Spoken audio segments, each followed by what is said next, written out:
Welcome to the Saugus Historical Society. We'll start the meeting as we usually do with the Pledge of Allegiance. The flag is right here. I pledge allegiance to the flag of the United States of America and to the republic for which it stands, one nation, under God, indivisible, with liberty and justice for all. So it's nice to see you all here tonight. The subject for our October meeting is Louise Hawks and how she saved the ironworks. The ironworks has so many stories surrounding it from different periods, but this is one of the most interesting ones, and there are a few people still around who remember Louise because she was so active in town. Before we begin on today's subject, I also want to remind people that our last meeting of the fall will be November 12th. So that is, as usual, the second Wednesday of the month. And the title is The Manumission of Pompey Mansfield. And the speaker will be Curtis White, who many of you know as a park ranger. Until he retired a few years ago, he was a very long park ranger, eventually retiring as superintendent of the Saugus Ironworks. And King Pompey, as he was called, was a formerly enslaved man living and working in Saugus, right on the banks of the Saugus River. And why he was called king is that he had been a king in Ghana before he was kidnapped and taken to North America. So many people for years have known a few sentences worth about him, and that's it. But Curtis and a few other people have worked to do research and find out more details about his life. Today's topic is about Louise Hawks. Her first name actually was Mabel, but she went by her middle name, Louise. And she was a relative of Adam Hawks. There's a copy of the sign over there that stands at the corner of Walnut Street and Route 1 that says that Adam Hawks was the first European settler in Saugus, even before it was called Saugus. We don't know exactly, but the town is given as 1629, when it was part of Salem still. The Saugus Ironworks is certainly the biggest tourist attraction in our town, but it might not be here if it weren't for Louise Hawks. Certainly it wasn't just a one-person effort, but if it weren't for her extreme energy and enthusiasm, and maybe most of all her determination, she helped motivate people in town, people across the country in fact, to help save the ironworks and to set the stage for the national park that we all enjoy in town today. Our first speaker will be Samantha Hawks Clark, right here, who, as you can tell from the middle part of her name, is a relative of both Adam and Louise. In some way, yes. Okay, yeah. So we'll look at a picture of Louise right here. Yes. So appreciate being invited to this. I know Janice through the Daughters of American Revolution for the Parson Roby chapter here in Saugus. All credit goes to my sister for doing all of the legwork on the actual ancestry back. But what is neat is that when I moved here, because I was originally from Maine, had no idea of the history of Saugus. Just happened to move here with my young family at the time, which is still young, but with just my youngest daughter, and saw the sign over on Walnut Street and was like, well, that's interesting. I'm like, I'm going to have to look into that further. And my sister had already documented it, but also didn't make the connection at the time of the history, behind Adam Hawks and our relationship. So actually, technically, based on the ancestry we've done, would be my 9th great-grandfather. Also news to my dad up in Maine, who didn't have all that knowledge. My mom definitely had some of it, more on the ancestry front. But it's been very cool to be here, to be able to research more of the history, see the relationships. And it was Janice who came to me and was like, did you know about Louise Hawks? I'm like, nope, barely knew about Adam Hawks. Definitely getting all the information now. So it's been very neat to go through and, look at all the, history behind it, see the family, heritage, realizing that there's so many Hawks in the Northeast, but all over the country, and all of the connections behind that. Wishing and still have time, but did, have dug in a little bit further to, figure out all those connections. But, one of the neat things is, being here in Saugus and having that connection to the Ironworks. We've done a lot of stuff through Girl Scouts and seeing all the history that the Ironworks has, and the fact that I think a lot of times it's not as utilized or, gone to from a local standpoint, because I think you get used to things that are in your own town. So you're like, oh, it's there. You see it on the signs, it's on the highway as you're, going through. But definitely, it has so much history behind it, and it's, from a historical standpoint, having that connection, although never knowing Louise, obviously, but to know that her efforts, as we'll go through, have really made it so that people can enjoy that and see the Ironworks today. So I know we're going to do, I think, some, historical piece, obviously what got to the point of Louise's involvement with the Ironworks, in keeping it and making sure that it's the place that we have today to visit. So I don't know if you want me to Well, go through. I mean, you can jump in when we're talking, if we come up with something that, you want to speak about a little bit. I'm just surprised. I thought you came here, you moved to Saugus because you knew how famous you were. Did not. That's No, something. originally Revere when I first moved from Massachusetts, Okay. but then happened upon Saugus. Actually, the first house we looked at was on Hawk Street. Because I was like, you know what?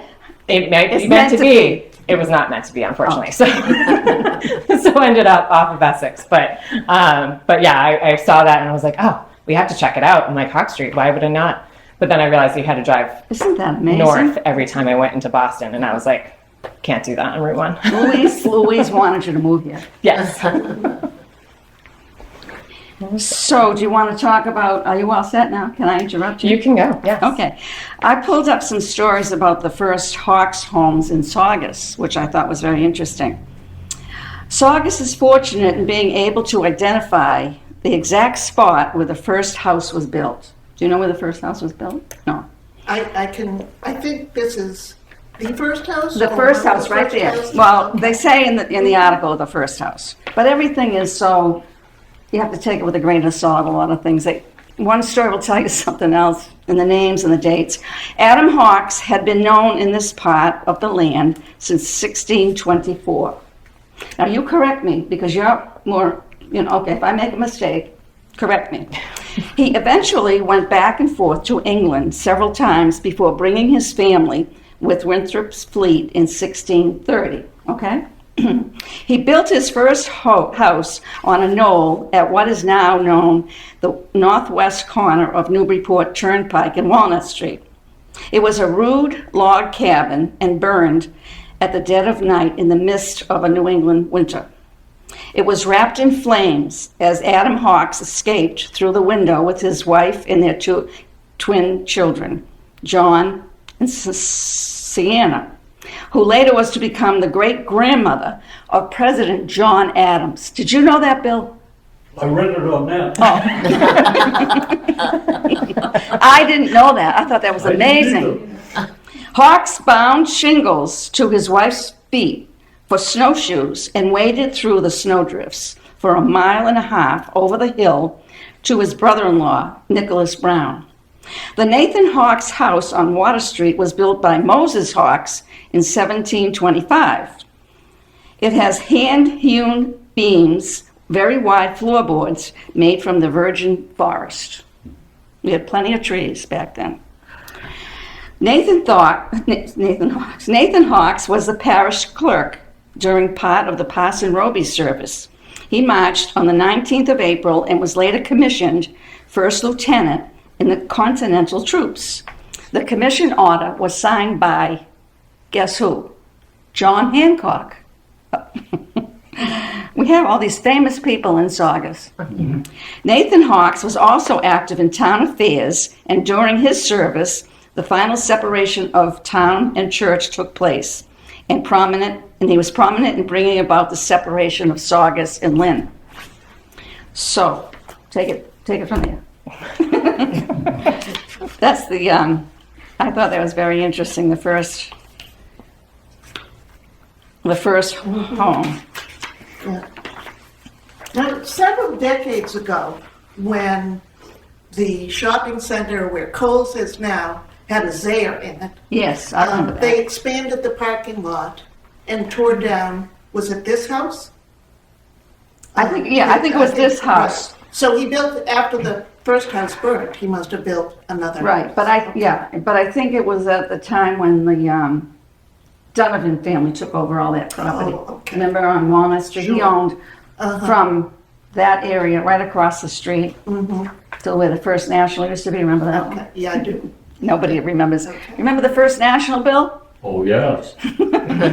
Yeah, we've been in Saugus a long time when we remember those things. Yeah. That was the man's house, right? Yeah, the man's house. Now, Kathy Blazingame, who married into the Hawks family, she was very fortunate.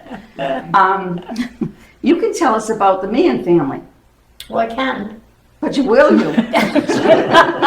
She said she didn't want to speak, but she's great. Come on, tell us about The Meehan family lived in that house, in the Hawks house. Jeannie Meehan was a Hawks, and her husband was a Meehan, and they had Bonnie and Holly and Heather and I don't know, my mind's a blank. But they lived there for years until Emily Hawks, who was Jeannie's mother, who lived at 133 Walnut Street, passed away, and her father had passed away much earlier, and they relocated. They sold that property What did they? to the corporation that was theirs and whoever. They had goats and all kinds of stuff out in the side yard. It was real fun to go there. It was kind of like at a zoo in the middle of the city, kind of like Route 1. But they relocated up to 133 Walnut Street after Jeannie's parents had passed, and lived there till Jeannie passed away a few years back. And it's still occupied by a Hawks. Jeannie's son Arthur. Arthur? He was named after the uncle who drowned. Jeannie had a brother that was out in a boat and drowned. But So your husband, what was his parents' name? He was, Blazingame. huh? Oh, his mother was Betty, Elizabeth. Betty, okay. Betty Hawks. Right. And he's Ross Hawks. And he's what? Ross Hawks. They Oh. keep the name moving. Okay. They all right. do. I'm just trying to figure this one out. I have a granddaughter that has Hawks Hawks. as a There's so many Hawks. yeah. they're We have everywhere. pages of Hawks. Everywhere. Well, I do. Too many. I do recall my father-in-law saying, when we were newly married, I guess, that he said when he got connected with the Hawks family, that they owned North Saugus. 500, almost over 500 acres. Yeah.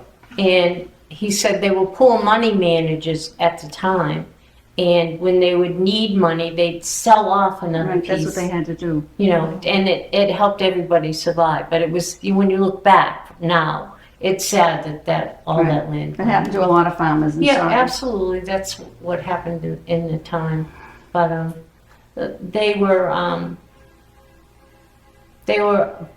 a bunch of old Yankees, really, very self-sufficient and anxious to help a neighbor or a friend. Ross's grandfather, John, built the little church across the street from 133 Walnut Street Oh,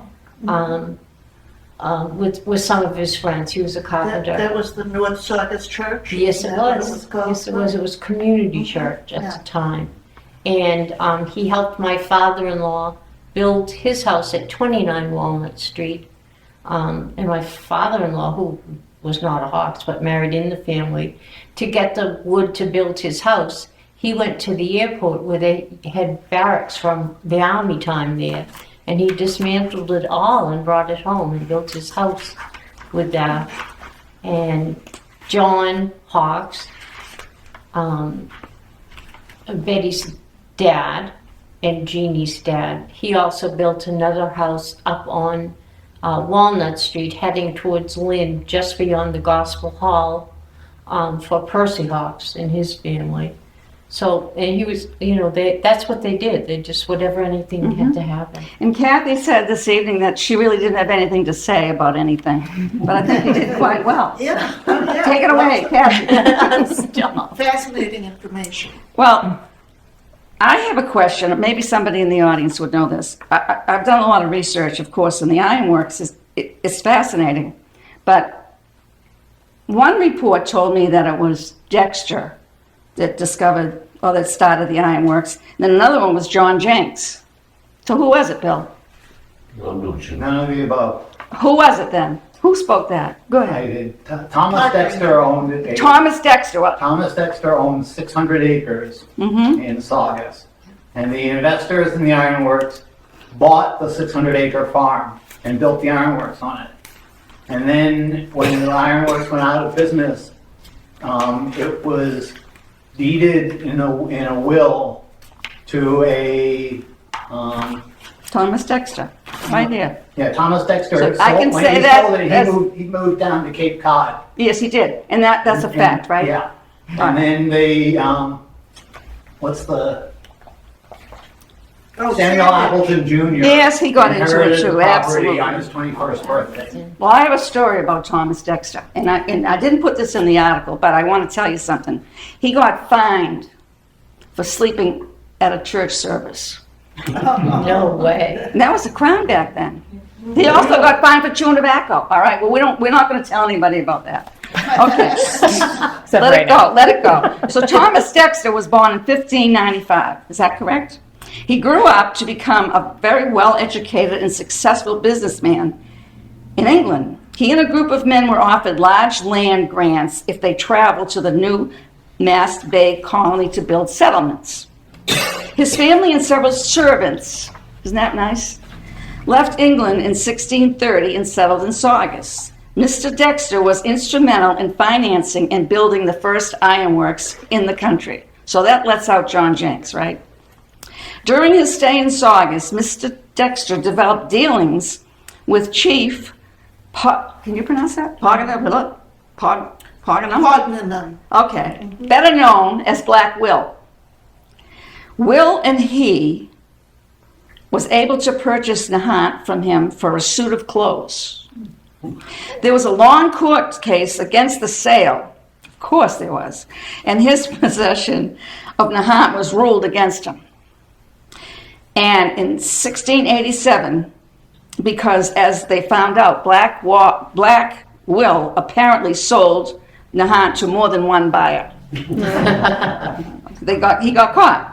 His title of gentleman was revoked. Mr. Dexter's title of gentleman, he was referred to as a gentleman. Well, I don't know. Was revoked temporarily because he was outspoken in his dislike for the king and the way England was ruling the new colony. He passed away at 82 years of age in 1677, and his remains are buried in the Oliver Tomb at King's Chapel Burial Ground on Tremont Street in Boston. So he never really left the state. So would you accept that report? Yes. So I'm going to throw out Joseph Jenks because he's a waste of time. Well, he's an He- interesting right. story. Right. Joseph Jenks worked at the ironworks. He did. He was not an employee of the But, ironworks, though. but this report here says he was the founder of the Saugus Ironworks. No, And that's not the case. So why do they say that? I don't know why they say it, but Joseph Jenks rented space at the ironworks. He had a large blacksmith shop with 2 water-powered machines for ironworking, and he had a grist mill there too. But he was not an employee. He was a tenant.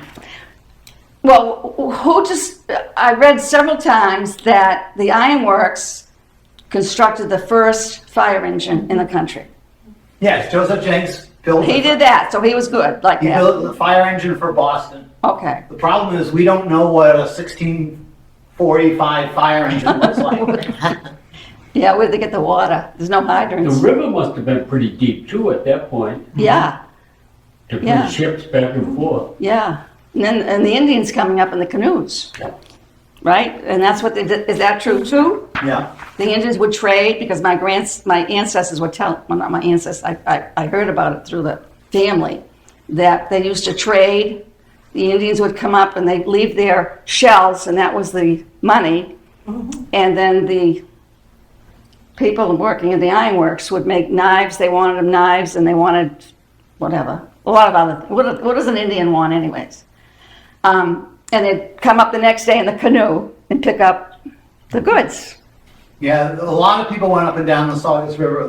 The ironworks had 3 boats because the roads in the 1640s were lousy, Yeah. especially if you're carrying something heavy like iron bars. Yeah. So they had 3 boats, and they set up a warehouse in Boston with an agent, and they would ship their iron down to Boston to be sold to the colonists. They also take it up to Salem. Wow.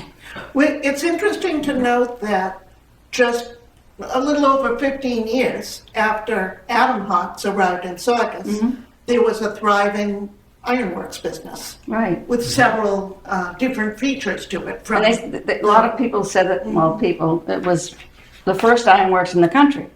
Yeah. Is that true also? Yes, absolutely. We'd have a test It's really here. What hard to say because they built one too down in Rhode Island. Right, yeah, And and you Braintree. don't really know. yeah. I guess it's the definition of the word first. This is the first one that was successful, and that Yeah. included going from purifying from the Iron iron ore all the way to finished products. Full production. So Amazing. Yeah, so It was amazing. So that was. Jane, did you know all that? Did you want to talk about it? No? Because she lives right near the ironworks as well. So- Pine tree shilling. Yeah, they made that too, right? That was another famous product. And that was money? That was money? Yes, Pine tree shilling. the 1 shilling coin. That 1 shilling. What, I just wanted to show you Louise again. We think she's holding a bit of iron ore in this picture. And we will be looking at some pictures of the restored ironworks in a little while. But maybe we'll jump to Louise a little Louise. bit. Yes, we should jump to Louise because that's why we're here, right? It is. But she was born in Malden. Yes, originally born in Malden Have you got that? in February 3rd, 1882. And she moved to Saugus, and for 35 years she was a clerk in the office of the Saugus Board of Assessors until her retirement several years ago and died at the Union Hospital. But I'm thinking that where she was working in the town hall, which is right down the street from the ironworks, that's probably where she heard about maybe they were going to sell the iron. Maybe that's where she got the inspiration because she was we had a hard time finding a lot about Louise because she was a very quiet.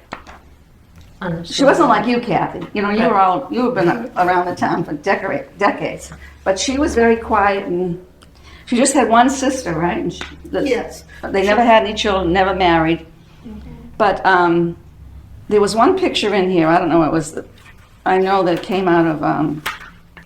They said there was 3 people that were responsible for preserving, and it was Nutting. What's his name? Wallace Nutting, Wallace the Nutting. artist. And there was another guy, and then they said Louise Hawks was responsible, the top 3. And I have this picture somewhere, but I can't find it. There's a quick little timeline that the ironworks in the 17th century was thriving for a decade or so. And after it went bankrupt, partly because they flooded the fields of some farmers nearby. And They did it on were purpose. constantly fighting. Not on purpose. Well, No, maybe on purpose. I think it was on but purpose. Farmers but- didn't like the ironworks. But the industrial buildings kind of faded away. Yeah. And a house was built on the property late in the 17th century that later people thought was part of the ironworks. It was a 17th century house, but it was found eventually to have been built in the 1770s, maybe, after the ironworks went out of business. And the industrial buildings decayed. There was farming going on in Saugus, and then there was home building that changed the landscape somewhat. And maybe the most thorough change was road building in the intervening centuries, so that Central Street actually went right through the ironworks property. Right. And Yeah, the Coughlin family had a house here. They were friends with my family, and we used to get together. okay, the Coughlin family, and there were quite a few, the Mansfields. Mansfields, Yep. Those what? Taylors, and, The Parkers. yeah, Yep. I think there was a Fox family too. Fox. there at Yes, one there point. was. Yes. Um, Absolutely. Yeah, quite a few families lived on that street. Oh, yeah. And so the first one to have some interest in it, in the very early 20th century, there was a house standing, considerably altered, that wasn't quite as old as the ironworks, but it was known as the Ironmaster's House. And Wallace Nutting, an artist and historian from Framingham, bought both 222 Central Street, which is a factory. Yeah, and that's where And- the that it started with an H. The mills. I mean, it wasn't the mills. It was a big factory for I forget. I now. can't remember the I name can't of the remember it building. either, but was it's company in the 222 middle of the Central night. Street, Yes, yes, which is a storage facility now. It but is. It was a mill, and so Wallace Nutting bought it, and you had a number of artists under him working to colorize black and white photographs, and that became a thriving business. He also did sketches and drawings of what the buildings might have looked like. He restored the house, added some towers and some pendants to the ends of the gables. A bell over the door was one of the things I particularly remember. Yeah. And, oops, just want to go to that picture. So this is a sketch of what it looked like when he was finished with the restoration of it.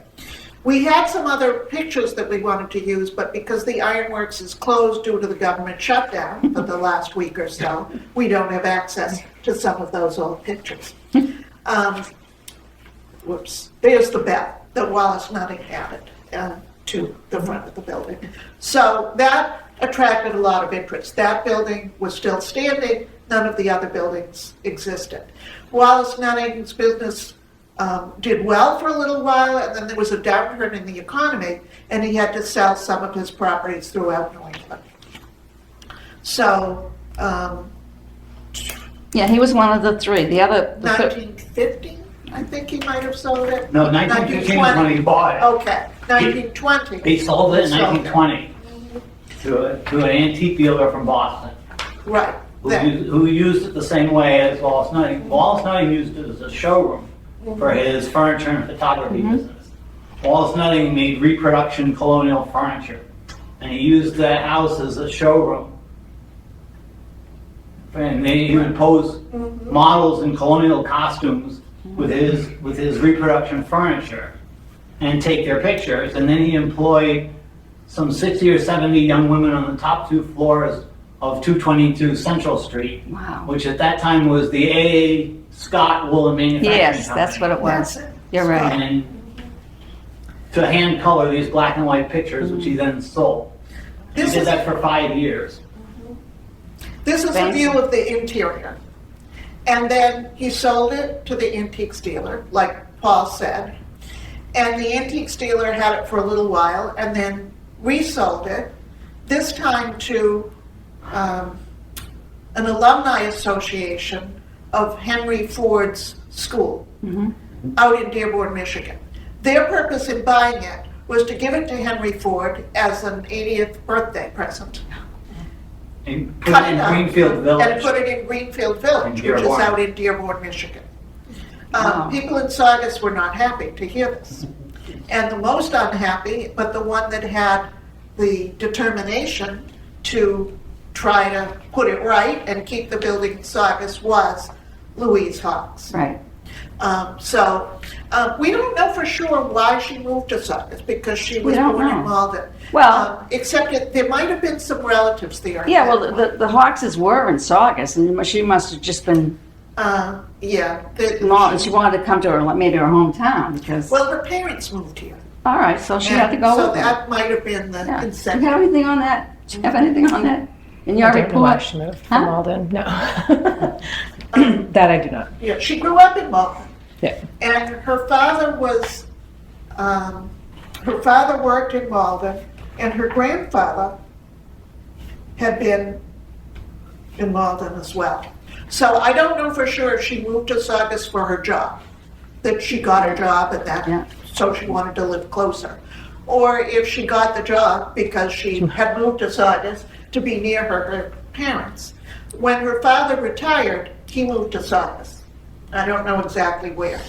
And he lived there. She lived, excuse me, I'm not. Go ahead, jump in. Because she lived in a Hawks house behind, it was, I don't know who she. Was that on Linfield's Parkway?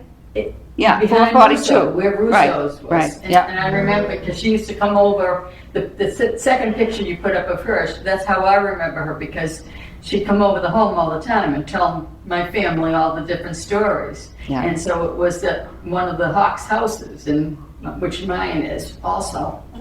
And so I remember her, so she lived, I think she moved into that house. Yeah, it said 442. And I don't- But Linfield she was Parkway. living alone, I think, Yeah. as I was a child, and that's how I remembered it. Yeah, her address has been listed as 442 Linfield's Parkway. But there's no puts house it where anymore. Russo's Yeah. was later, and where the bank is now. It was behind it. Behind that, It was yes. behind it. Okay, that makes sense, that it was behind there, because I remember this one in there front of isn't, if you look at house numbers on Linfield's Parkway now, you kind of There, see, yeah. is it in the middle of Route 1? And that's. Yeah. So that must have been Hawks' property. Yes, Yeah, it yeah, was. definitely was. I lived in that house when I first got married. Well, you didn't tell me that. We rented it from a cousin, a Really? Hawks cousin, yeah.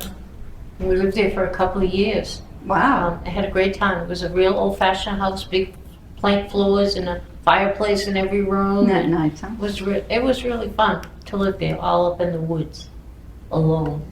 So I think one of the problems I've had, because nobody ever recognizes Louise Hawks. There's not a street car, there's nothing is named after her in this town. Not even a hydrant. I think there was one thing about, there's no females. There's nothing except the Molly E. Graves School. That's the only thing that's named after. Everything's named after football players or Yep. hockey players, whatever, right, Bill?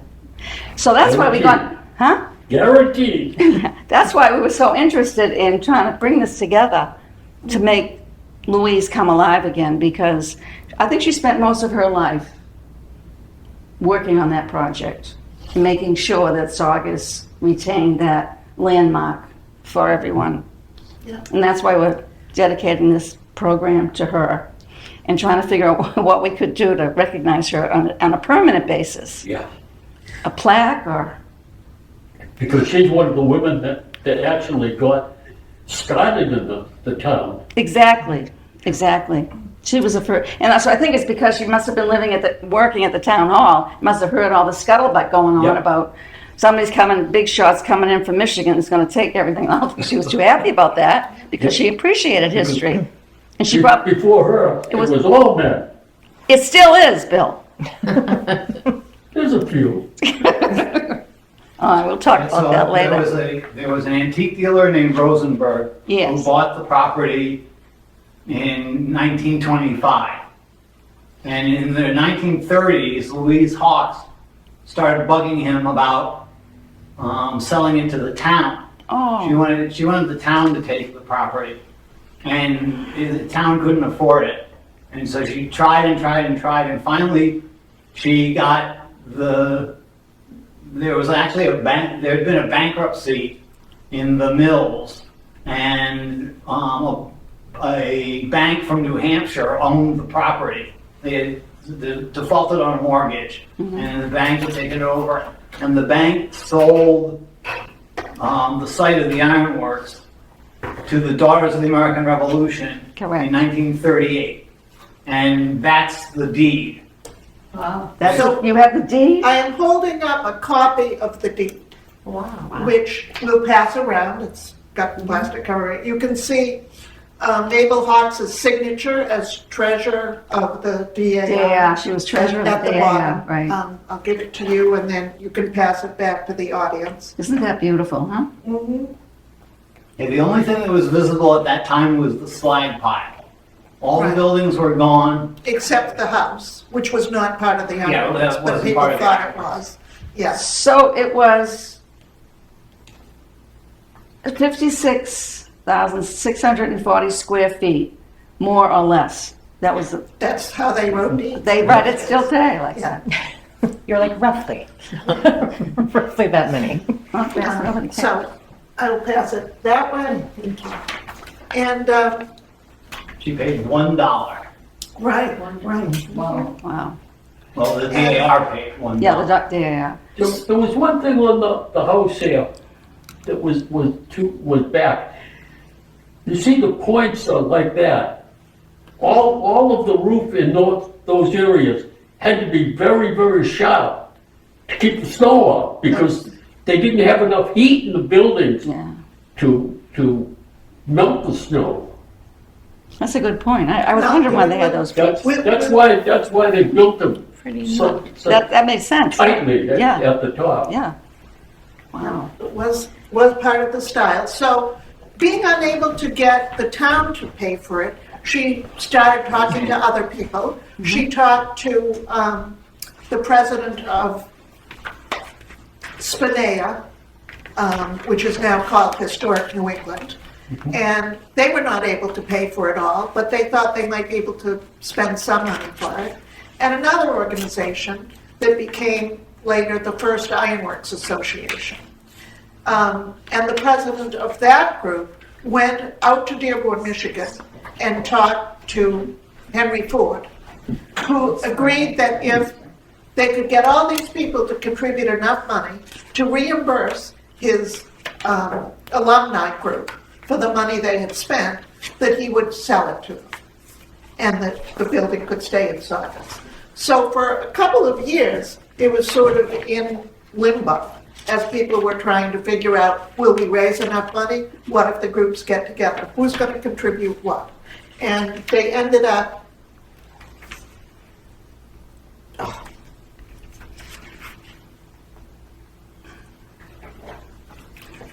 You hit the wrong button. I hit the wrong button. I did. It's okay. No, it isn't. So I'll talk a little bit about it. But they did convince all these different groups to contribute certain amounts of money. The town meeting appropriated $4,000. The state legislature approved another $4,000. By 1944, the citizens of the town, and this was part of the school children's money drive that Louise Hawks began, raised another $4,000. And eventually, all between them, they reached the necessary $12,000. In 1954, or a little bit before 1954, the First Ironworks Association decided that they would rebuild or recreate some of the industrial site buildings. So they built a forge, a slitting mill, a casting shed, I guess you'd call it, on the sites. They also had a blacksmith shop, several properties to kind of support the ironmaster's house, as they were still calling it.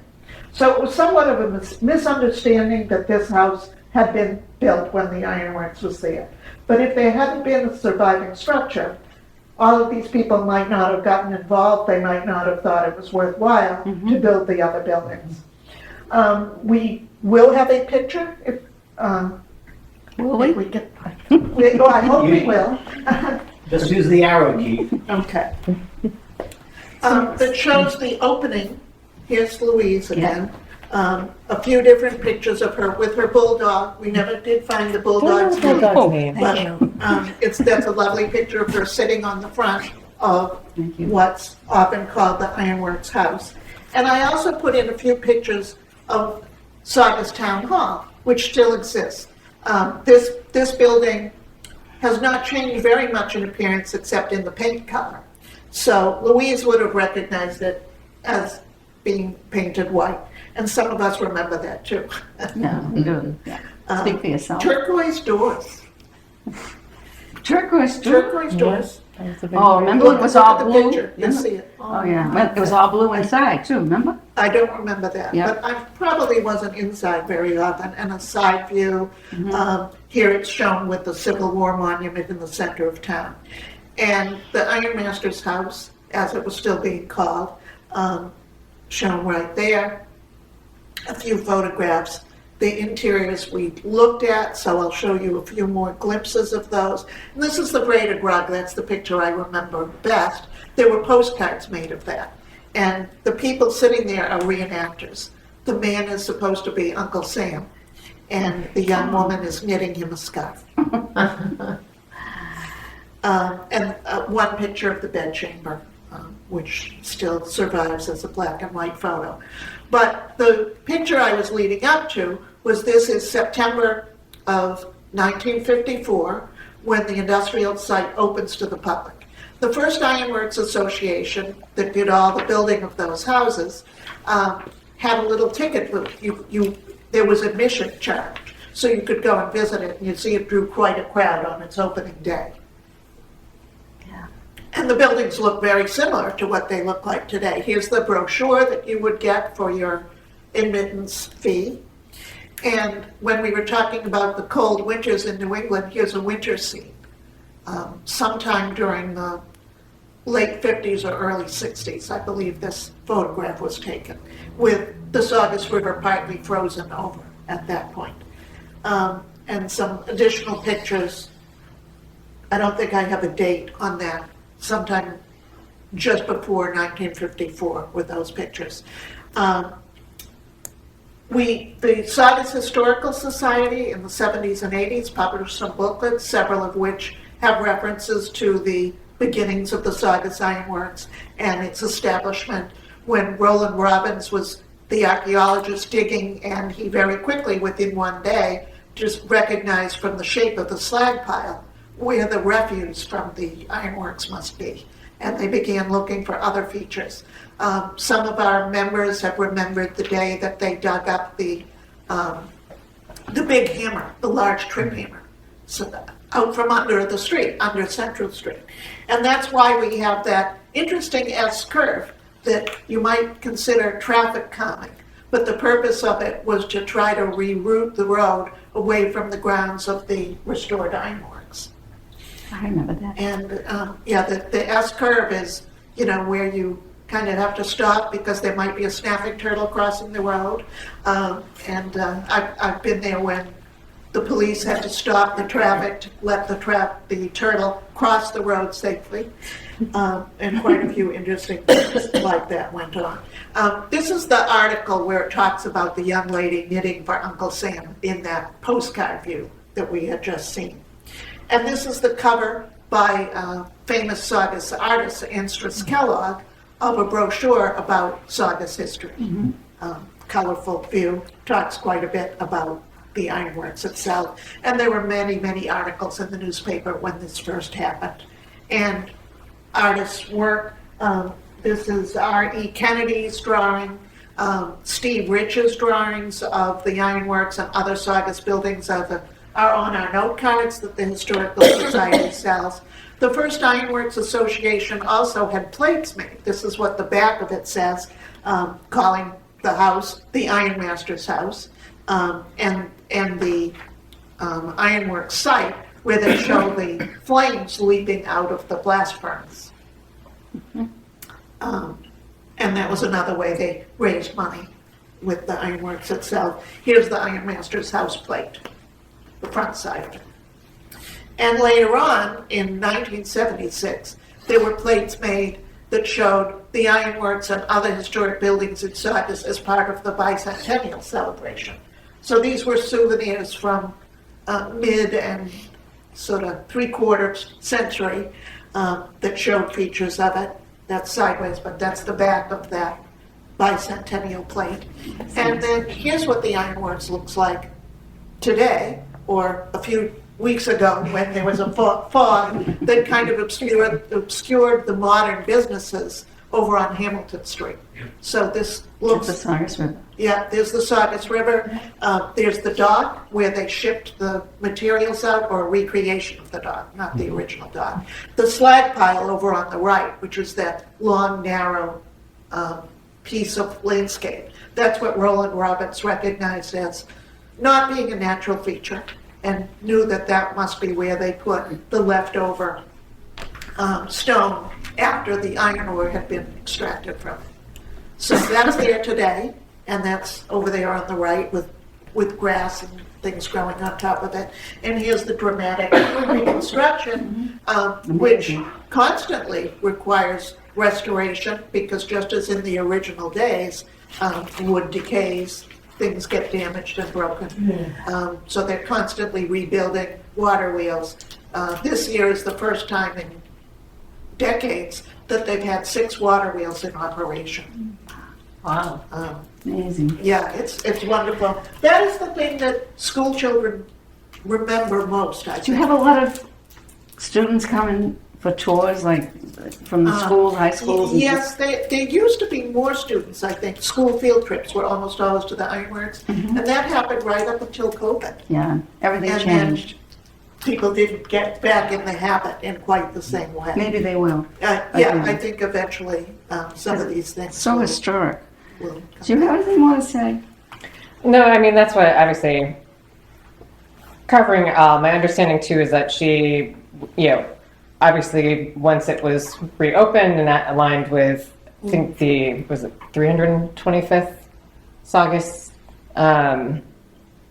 celebrations, but she was still participating and would help with tours and answer questions and things. I mean, she was still super involved Yes. throughout that, Yes. process afterwards, as far as, and obviously with all the, again, can't recently go, but with the documentation and the, different historical pieces that are there to be viewed at the ironworks. But that's what, from what I saw, she helped a lot from education standpoint, so providing information for people who, came through. We should probably say again that in addition to her paid job as clerk of the assessor's Paid office, much. she had volunteer jobs because she was president of the Saugus Historical Society. Yeah. She's the longest one, the longest president we've had, from 1936 to 1960 when she passed away. Most of our other presidents burnt out before 24 years, which I think, having to do math in my head in front of people, I think that's about how long she was there. For a similar length of time, she was the treasurer of the Parson Roby chapter of the Daughters of the American Revolution. For a shorter period of time, she was clerk of the First Ironworks Association. This is before it became a national park, during the time when we saw that crowd on opening day. And that may have been a paid job. I'm not sure if that was a volunteer one or not. But then what her job titles don't really tell you is all that time she spent talking to people, convincing them of the importance of it, persuading them to contribute, to save it.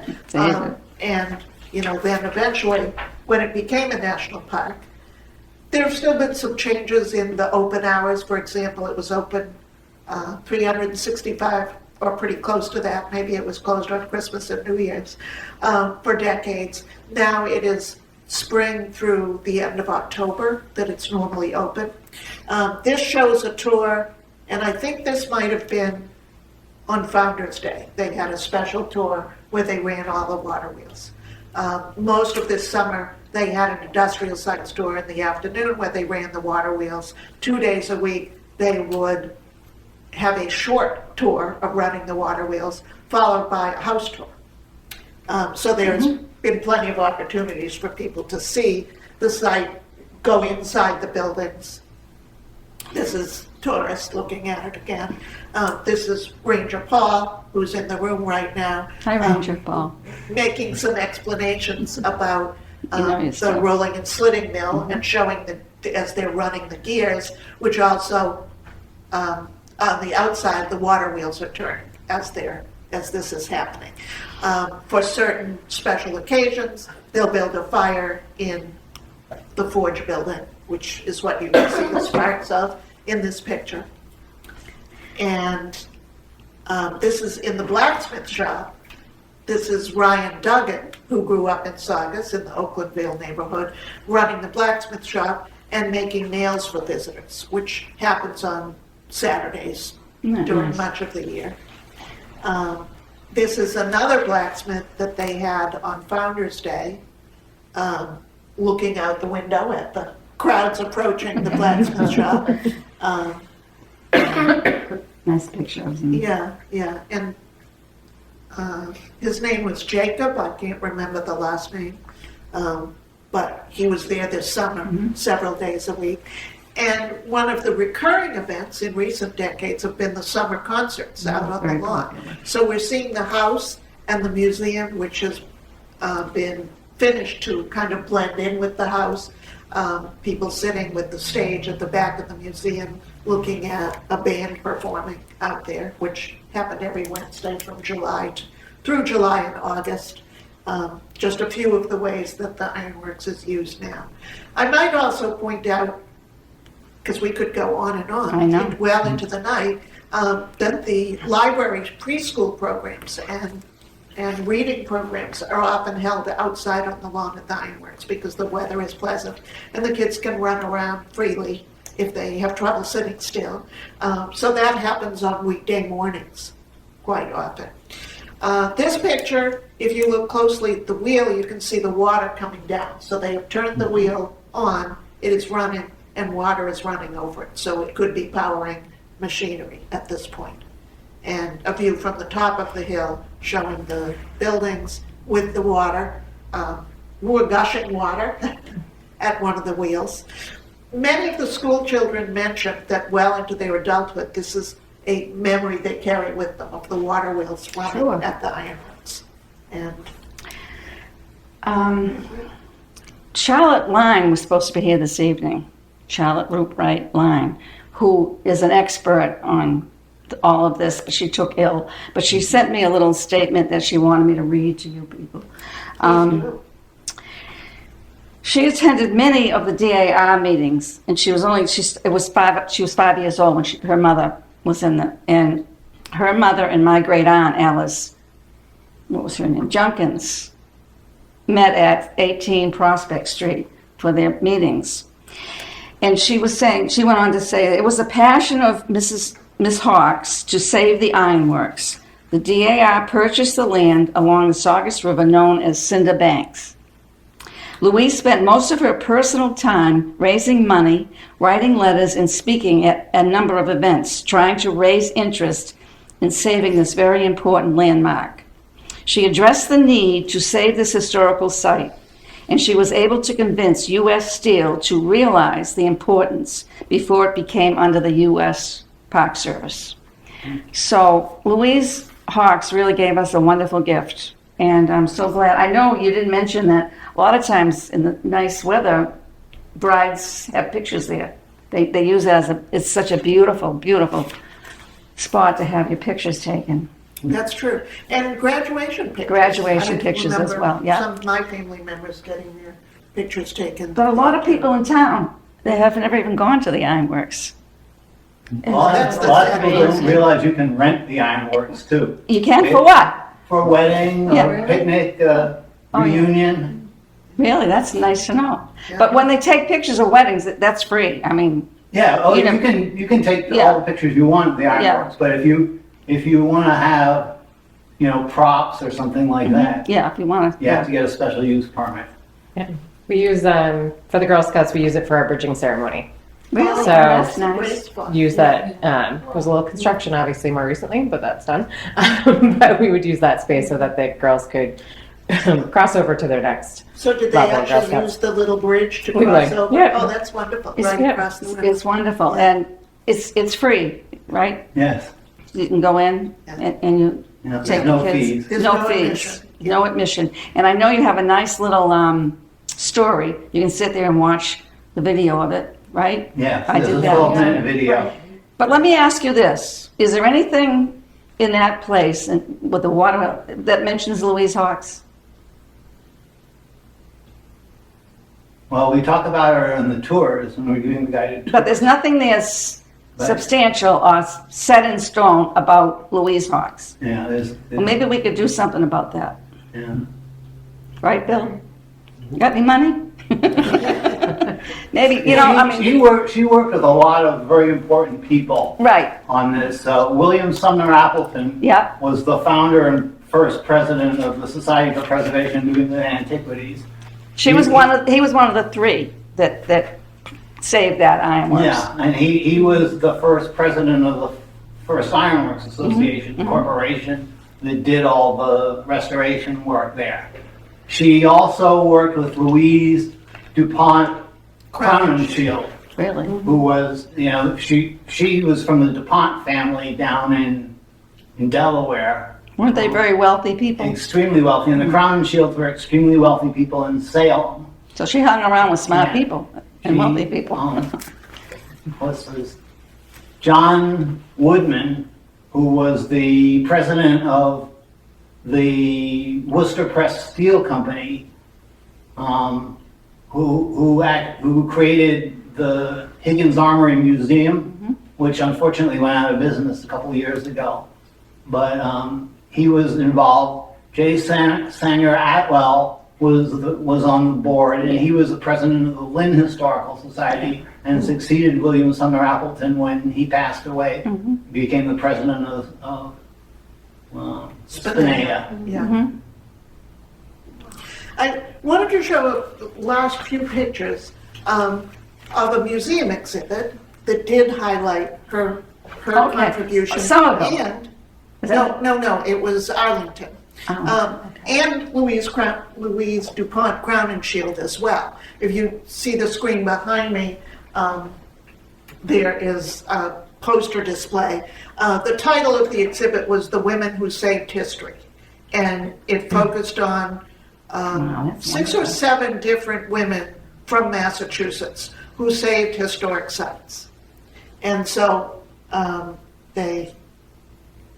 here it shows the Ironworks building and the closer picture of Louise right here, a little bit of the description of what she did as part of her efforts to save the ironworks. And it also mentions Louise Crowninshield because she also was going around talking to a lot of people. And where is that? the museum was the old Schwam Mill, which is in Arlington. Yeah. And so some of the other women were from other towns around and not But that was nice that they relevant recognized to Louise. Saugus. Exactly. Does anybody have any other comments or questions? Miss Parrott over there? No? Bill? Well, my wife is in the DAR. In Saugus? Yeah. Her family goes back to 1629 down Well, Plymouth. what's her maiden name? Polish? Yeah. Isn't that your wife?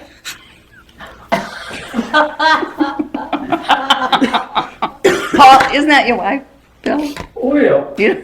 You don't remember her maiden She's a name? Stewart. She had the maiden name, though. See, there we go. I rest my case. Because I always forget something Uh-oh. by the time I go home. We have a few things to look at here in addition to the papers that were passed around. This is a souvenir spoon from the First Ironworks Association. And this is a small model of the firebacks that they made. They made reproduction firebacks. And I don't remember how many they made, but that was a big deal if you bought one of those, a full-size one especially. That helped to reflect the heat out. What about that pot? And the That pot- pot's in the well, library. it is I'd in like the to know why it library. is. Okay. Can we get it is- back? No. The reason it's in the Lynn Library Did- is that when the ironworks was open in the 17th It century, was Saugus. the town, Saugus, as we know it today, was part of the city of Lynn. Right. So it was known as the ironworks at Lynn. Mm-hmm. If you told people, I want to go to the Saugus Ironworks, they wouldn't know what you were talking Right. about. But the main reason I think that the pot is at the library is that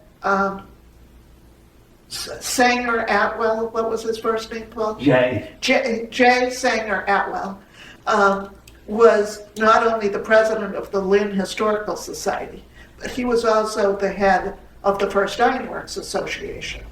Oh, so that's how they got it. Right, so that's how they got it. That, you know, it was the city of Lynn when it was the ironworks. It wasn't until 1815 that Saugus separated from Lynn. Mm-hmm. In those days, you had to build a church and have enough people to maintain it in order to separate from the town. Otherwise, you were expected to walk all the way into Lynn Common to go to church every Sunday. And they did. And do that and do not fall asleep. No wonder why he fell. I just want to say. That's a long walk. Yeah, it makes, Yeah. makes it a bit more understandable. doesn't it? Yeah, it's right in, as you walk into the Lynn Library, it's right on the right-hand side. It's all encased in, it's well protected, which is good. But it's, I was like, good thing it is, because it sounds like you would take it back. I would, if I could. Well protected. But you don't think we can, right? Well, it is, you know, it is kind of, it's a beautiful pot. It's It beautiful. is beautiful. Beautiful. I believe they also made reproduction pots for souvenirs. Yeah. First Ironworks Yeah. Company. And I think I've seen some of those here and there. We have a couple in the collection here. Okay. Oh, yeah. At the Ironworks or here in? Here in this building. Okay, that's good. Some of the things, and I think that she had conversations with my dad or my mom about, because they were friendly and we would develop, my family was developing the land that was adjacent to where she lived. Or things that had been dug up on the property, our property. But there were a lot of whaling tools, like to cut the blubber that was shipped to, some of the ships were brought in, and things to cut. And because I think they brought them, my dad brought them down to the ironworks to have them evaluated over the years. And so those were, you know, some of the stories. Now the picture, can I ask a question? The picture that went up, not this one, of Nathan Hawk's house, Yes. which house is that? Is that the one that's on Forest Street? No, I don't put the house. Or is that the one that she lived in? Because that's the one, I'm thinking that's my house. Okay, it might well be. I was wondering too when that picture came up. Yeah. Because there were several houses that looked very similar. The one that was where Zare is looked like that to me, because I remember it before it was Torn down. torn down. Yeah, I didn't want to say torn down, but torn down is what And there were happened. all salt boxes up in that area Right, for a right. long time, and And- then they got changed. That was a very popular house shape. Yeah, well, that's because of the same thing that Bill's talking about, that the snow could go off from those salt Right, blocks. right, exactly. But, yeah, so, I mean, it's interesting, because Nathan Hawks, I don't think, if it is the house that I'm asking about, I don't think he built that house. I think he moved into it after well, gosh, you probably know more than I do, the founder of the city of Gardner, Hitchens Draper. Hitchens, Draper, Hop's house. Yeah, and Might I think be at that Hitchens house. built it, Mhm. and I think then he went out, or Draper went out and formed the city of Gardner, and that's when I think the Hawks family moved in or did something. I'm not only knowing by the stories and the things that I've read over the years from my family also. So it's. Well, I didn't know they founded Gardner, so that's So that's something. you always I read, learn but who something. knows? I told you all about internet, and tonight Tim was wrong too, so I don't know. But, so it's interesting, because I've been following the history, and I had a copy of the deed. Didn't look like this deed, it was a deed for all the property that was up in North Saugus. signed by the Okay, station. I think, and I right. think the deed that was from the property that, on the piece of property that my home is on, Mhm. I think that was signed by Mm-hmm. one of the sachems, one of the sachems. I don't know if it was, would you say Black Will is it? Black Will, I don't know yeah. if it was that. I think it was another name that I'm, Yeah, they dealt with a couple of under. James. So that- I was Yeah. gonna say James was most associated with Saugus. Right, So Sagamore he seems James. the most likely James. for that James. area. Where did the Hawks family come from originally? From Europe, right? I mean, what part of Europe did they come from? Also know Adam Hawks's father and mother they remained in Hingham, England. You know, obviously when Adam came Oh, over here, okay. but they stayed. That's where they passed away. Hingham, Was in England. was Hingham, England. Yeah. Good. Well, So many places in New England are named after So many. the place in England that people came Yep. from. So many. So, I yeah. mean, Lynn, for example, Yeah. when Well, a lot it was of, a changed. lot of the first Puritans who settled here were from East Anglia. East Anglia is the counties of Norfolk, Suffolk, and Essex. So that's why the counties are named Norfolk, Suffolk, and Essex here. really? But not Saugus. Saugus has only has 2 in the US. In 1800, a couple of families moved to California. The Newhall family. Yeah. They started a new Saugus. Saugus, Yes, yeah. yeah. Saugus, California. which is Santa Clara now. Right, it was sort of swallowed up by the closest city. But Saugus is Two a, Sauguses. Saugus is an Indian name. Yeah. Saugust. So the ironworks has had tourists from Saugus, California, Really? and tourists from places in Europe that were famous for their iron making. People had an interest and have come over here. Children of Scotch prisoners, or descendants, I would say. So there's often genealogy, which might be why Hawks family members would want to come and visit it. There was a lot of prisoners come in. Yes. In England, Essex County is next to, now I'm spacing, Kent. Kent's the next county over from Essex. And Kent is on the coast and is famous for its Romney Marsh. Oh, the Scarecrow of Romney Marsh. And we have Romney Marsh, which is a variation of What that. is the Scarecrow all about? That was a movie in the 1950s and 60s. Disney Kind of movie. a Disney movie, and he was sort of a Robin Hood kind of character, a minister who frightened the king's men, but made sure that the country people had enough food. He was a smuggler. Robin Hood. Yeah. Yeah, exactly. Robin Hood. Yeah. That's interesting. I haven't heard that. I didn't hear that either. You, Bill? Be glad that we are not going to sing the theme song. What was the theme song? I'm not going to. No, but Well, come on, you mentioned it. Now you I should. know that some of the people I work with can sing the theme song of it Northeast Newsread. One other thing that I wanted to mention, because some of you might have grown up reading a few of these books, that Louise Hawks met a few times. I don't know if they were close friends, but a woman who lived all her life in Melrose was Mary Stetson Clark. And if the name sounds at all familiar, she wrote several popular books. I think I might call them young adult books. One was nonfiction and was called Pioneer Ironworks. Guess what that was about? The Ironworks. Exactly. And another one called The Iron Peacock was a fictional story. I haven't read it yet. Haven't laid my hands on the book yet, but it was about a young girl who came with her father on a boat from England, and her father they were going to Hammersmith, which is the ironworkers' village in what is now Saugus, and her father was going to work there to help pay their passage. But as occasionally happened, he died on the voyage over and was buried at sea. So she landed here with no money, with a debt to pay, and being a young girl, no job. Mm-hmm. And the rest of the book is involved with how she managed to make her way, Survive. how she managed to Yeah. survive Yeah. once she got here in Hammersmith. So there's a few things that are Yeah. going to be fun and interesting to read, I think. Because you do wonder, how do they Yeah. survive? I mean, they were Well, tough, yeah, They- it was very tough life. very creative.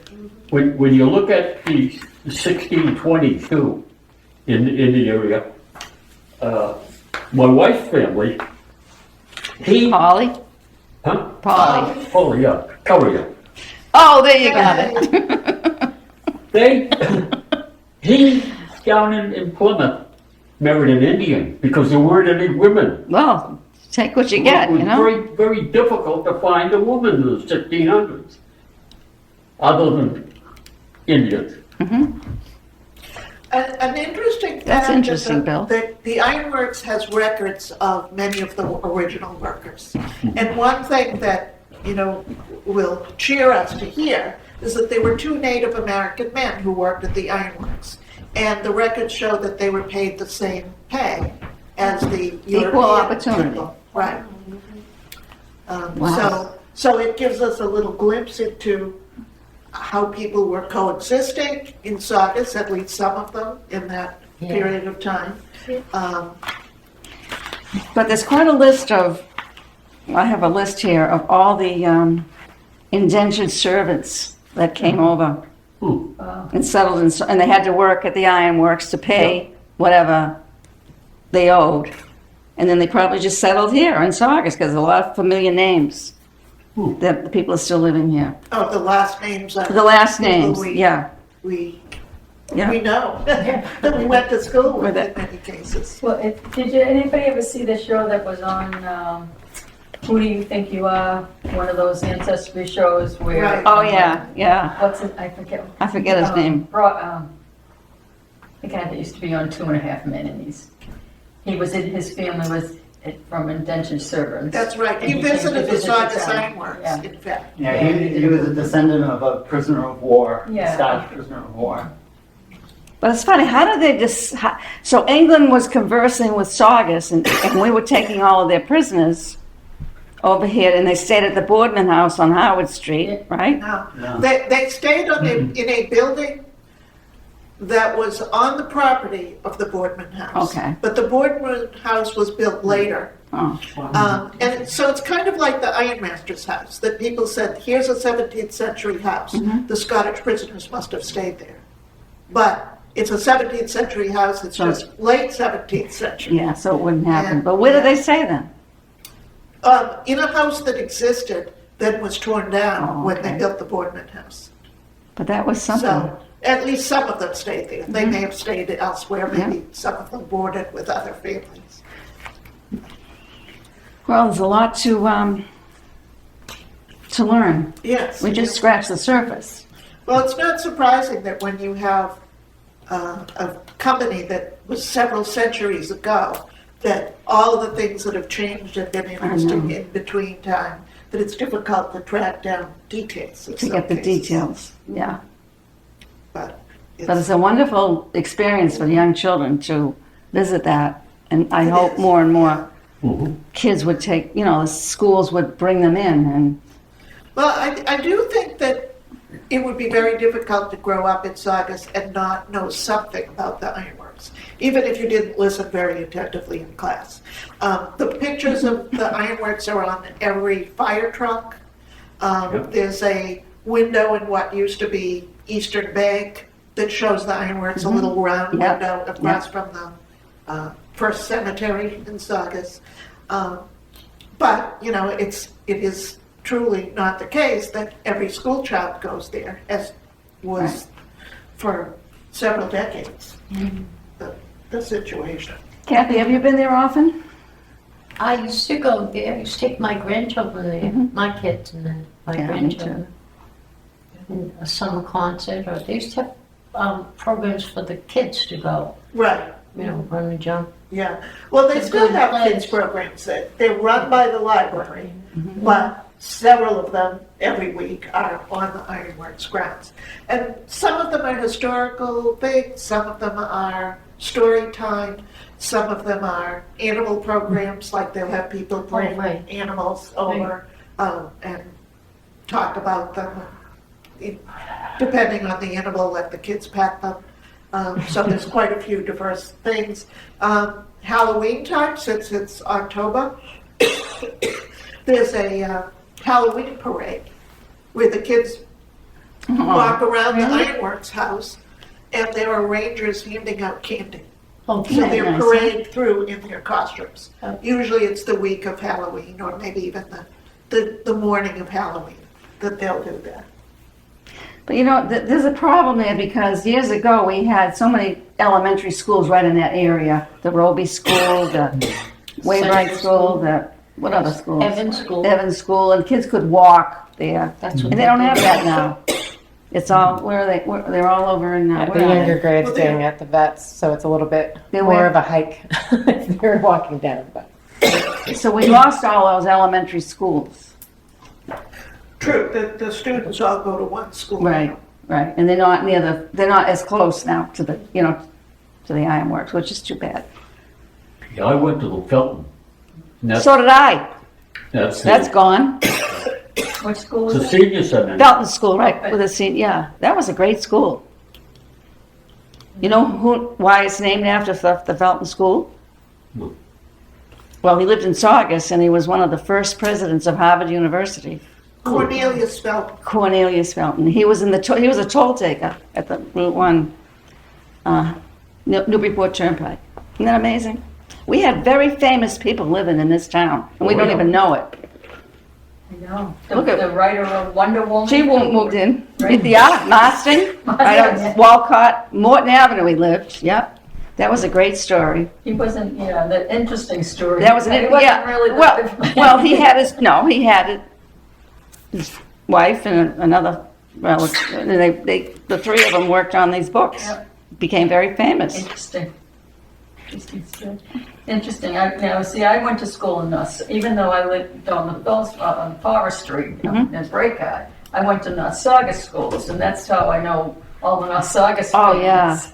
yeah, And, that was a big you know, school. I knew all the I know Blazing Games, I know Moses, Maud and Moses. Yes. Moses, that's the last name. And then Helen DeShane and all of those people. And all the history of that, because I spent, my dad was a scoutmaster up in Saugus too. Oh, all right, that was neat. Yeah, so I knew Ross and Rob and and Penny. Yeah. We were supposed to get together. But, and so all the, so a lot of history, I mean, that's kind of why I am interested in, and Jeannie Meehan was my 4-H leader. So I spent so many days in that house, which was an interesting house filled with children and All the sewing time. and 4-H things. So it's interesting stories. Certainly, we have to say that many generations of the Hawks family left their mark on town. Tim Hawks, that Oh, we Tim. mentioned earlier, Yeah. was the chairman of the tree committee, I remember that too. which helps Save trees. raise trees on the tree farm to plant on city streets, or town streets, I should say. Don't call it city. And when he retired, he moved up to Maine. But he lived on property where the Gospel Hall, I think is the Yeah, name of Yeah, the all church all is those right big now. homes. And those two big homes. And a few Yeah. big homes and things That's like like so that. out of place. So, yeah, so I don't know how they got there. that the property where Adam Hawks lived was sometimes called Choose Hill, Choose, because that was the place they chose to settle in Saugus. Interesting. And it was much higher above the surface of Route 1 than it is now. They actually quarried some of that hill Well, and wasn't- sold stone. Yeah. There was a business up It in was a top of business, it. Yeah, I remember the Really? welding place. That was a welding place, wasn't it, or something? Well, like that? it was stone quarrying, maybe welding also, but they sold stone and gravel. Stone. And where did they get the stone and gravel? Right underneath the business. Yeah. It's interesting. It's just interesting to remember back, and I think I agree with you, Janice, about honoring Louise somehow. Have they ever given the Woman of the Year posthumously? They don't do that. I asked them that. Did you because- ask that Yeah, that's how question? we brought it up at the meeting, the Yeah. Person of the Year. They don't do that. They don't believe in that. But I think it would be a nice honor to. we could probably do Change. something. Huh? Things can change. I know. Rules are made, you know. You can, that would be a good idea. I know. There's a lot Well, of we'll people. have to think. Work on that, we'll have to work on that, Yeah. and we'll come up with some ideas, right? At some Samantha? point, we'll come up with some good ways to honor Louise Hawks. Yeah. And make more See, I people remember familiar her with looking her like this and then the contributions. other picture. And she'd come over, she'd sit at the kitchen table. I remember my family talking with her. And, you know, I shouldn't even say I was born, but I can't lie. But I was, you know, I was small. But I do remember, she died in 1960, so I do remember, I don't know if she lived in that, did you say you think she lived into their house until she died? Yeah. I remember the fire. Yeah, she desperately. lived until she passed. She died at Union Hospital in Lynn. But, yeah, we have to do something. Well, Hannah Hawks was in my house. Oh, Hannah, I didn't know Hannah. Hannah, well, she's been made famous in Doug Heath and Allison's book, Murder at Breakout, I think. Oh, yeah. Because she lived there, and it used to be stories about that she was the first, I don't even know the proper word, so please excuse me, non-indigenous person, baby that was born in town, woman. Well, this has been amazing. I've learned a lot from hearing the stories from all the family members, and Especially Kathy. I think we've got a lot of interesting things to think about and maybe do in upcoming months. Yeah, So I'd like to maybe finish the formal portion of the Oh, I'm sorry. event, and we can go and finish. Hopefully, you will finish some of those refreshments. Yes. And talk a little bit more. okay. And feel free to call me. Sure. We've got some ideas later on.